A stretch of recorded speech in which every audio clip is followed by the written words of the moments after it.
কাতারে কলা কেজি হিসেবে বিক্রি করা হয়। 1 কেজি কলার দাম 180 টাকা বাংলাদেশি টাকায়।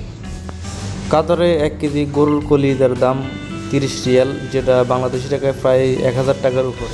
গতকালকে মার্কেট থেকে 2.25 রিয়ালের পেঁয়াজ নিয়ে আসছি, যেটা বাংলাদেশি টাকায় 67 টাকা। গতকালকে মার্কেট থেকে 7 রিয়ালের আলু নিয়ে আসছি, যেটা বাংলাদেশি টাকায় প্রায় 230 টাকার উপরে। আজকে মার্কেট থেকে আধা কেজি গরুর মাংস নিয়ে আসছি 13 রিয়াল দিয়ে, যেটা বাংলাদেশি টাকায় প্রায় 430।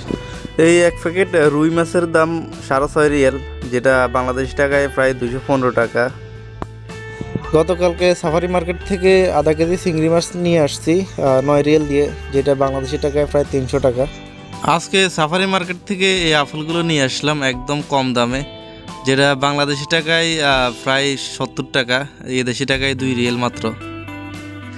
গতকালকে সাফারি মার্কেট থেকে এই কমলাগুলো নিয়ে আসছি একদম কম দামে, মাত্র 4 রিয়াল দিয়ে, যেটা বাংলাদেশি টাকায় প্রায় 133 টাকার উপরে। কালকে মার্কেট থেকে 1 কেজি লবণ নিয়ে আসলাম মাত্র 2 রিয়াল দিয়ে, যেটা বাংলাদেশি টাকায় 67 টাকা। বাংলাদেশে 1 কেজি লবণ কত নিবে কমেন্টে জানাবেন। কাতারে 300 গ্রাম কিশমিশের দাম 5 রিয়াল, যেটা বাংলাদেশি টাকায় 165 টাকা।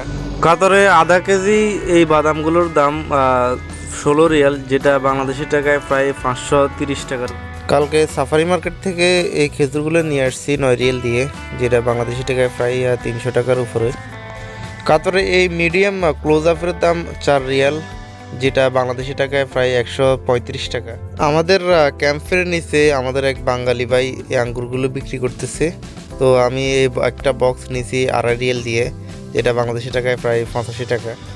মার্কেট থেকে 5 কেজি চাউল নিয়ে আসছি একদম কম দামে, মাত্র 13 রিয়াল দিয়ে, যেটা বাংলাদেশি টাকায় 430। কাতারে লুডুসের দাম একটু বেশি, এই লুডুসটির দাম 6 রিয়াল, যেটা বাংলাদেশি টাকায় 200 টাকা। এই 1.5 লিটার তেলের দাম 11 রিয়াল, যেটা বাংলাদেশি টাকায় 363 টাকা। কাতারে 1 কেজি ডিমের দাম 10 রিয়াল, 1 কেজি ডিমে 30টা ডিম থাকে, যেটা বাংলাদেশি টাকায় প্রায় 330 টাকার উপরে। মন পরিষ্কার রাখুন, সেই হিসেবটা অর্থের নয় কর্মের হবে। এত রোদের ভিতরে ডিউটি শেষ করে হেঁটে হেঁটে বাসায় যাওয়া যে কত কষ্টের। পুরো বাস ফাঁকা, কোম্পানির গাড়িতে করে মার্কেটের উদ্দেশ্যে রওনা দিছি কিছু নেওয়ার জন্য। জীবনে অনেক লেখা পড়েছি, কিন্তু নিজের কপালে কি আছে সেই লেখাটাই পড়তে পারলাম না। চরিত্র আর ব্যবহারের যত্ন নিন। দামি পোশাক, গাড়ি বাড়ির মালিক হলেই ভালো মানুষ হওয়া যায় না।